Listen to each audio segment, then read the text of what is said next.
Hey coin collectors, and welcome to DC Coin World International Coin Channel. This is the Jefferson Nickel from 2002. They made 1.25 billion of these 5-cent coins from the United States, and we have three of them here: the San Francisco Mint with the S here, the Denver Mint with the D, and the Philadelphia Mint with the P here. In 2002, there are some very, very high value coins, and there are some very, very low value coins. Let's start with this one from Denver right here.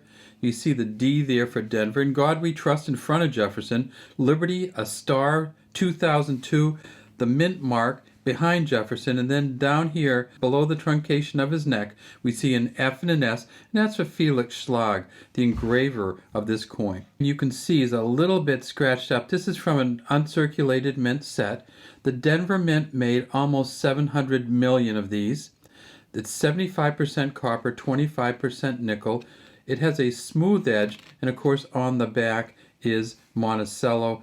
And what you want to do with the United States 5-cent coin is turn it over and see how good your steps are here. And this one is very, very good steps on the back. Kind of scratchy all the way around, but very good steps on the back. If you can get this in a Mint State 67 full steps version, it's worth $3,350. They've only found one ever. If you get down to a Mint State 65 full steps, it's worth $26. And this one here is probably, if it wasn't quite so scratchy, would certainly be a Mint State 65 full steps, because we have the full steps with little dings in them, and that would still meet the criteria. E pluribus unum at the top, United States of America at the bottom, 5 cents here, and then Monticello right underneath the building. This one here, you can tell without even looking at the S over here, it's from San Francisco, because San Francisco made all the proof coins in 2002, and this is clearly a proof coin. And if we tip it up, you can see that it is a deep cameo proof coins. So proof coins come in kind of a standard proof. They come in a cameo, and then they come in a deep cameo. And a deep cameo proof, you can tell just by changing the light on it or tipping it a little bit, it has Jefferson. The polish on Jefferson's way different than the polish in the background, and you can also see that it mirrors anything that's in front of it. It's so shiny. Everything on the front's the same edge. We get to the back, we see the back is a deep cameo also. On a proof coin, you're almost always going to have full steps, so that's not a big grading point for a proof coin. In 2002, they made 3.2 million at the San Francisco Mint. The auction record is $1,880 from 2013 for what they thought was a perfect specimen. Since then, they've found 852 proof 70s, and so the current valuation on a proof 70 deep cameo from San Francisco from 2002 is $30. And if you get down to a proof 65, you go all the way down to $5. Now, some of these coins have additional stuff on them. This is the Philadelphia Mint coin, and once in a while you'll see something on these coins extra metal, and that's called a die chip.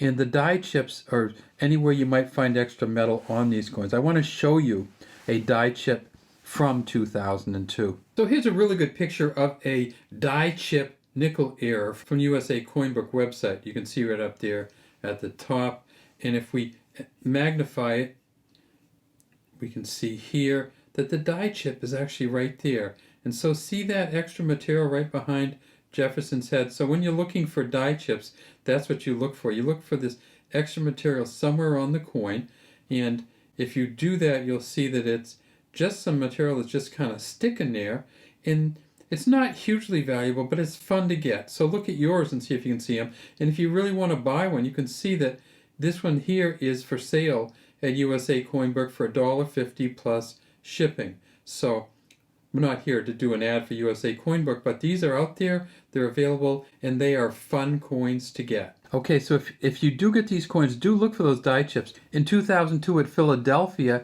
they made $540 million. The auction record is $115 and from 2006, but since then they found a Mint State 68 full steps from Philadelphia, just one, and that Mint State 68 full steps is worth $3,500. But if you get down to a Mint State 65 full steps, you're talking about $14.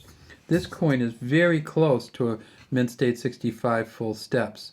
We tip it up like that, you can see all the steps going across. It has a little bit of a coating on it, which won't take away from the value too much, and it has a few scratches on it, but it's actually in pretty good shape, and it's getting a little bit of coloring.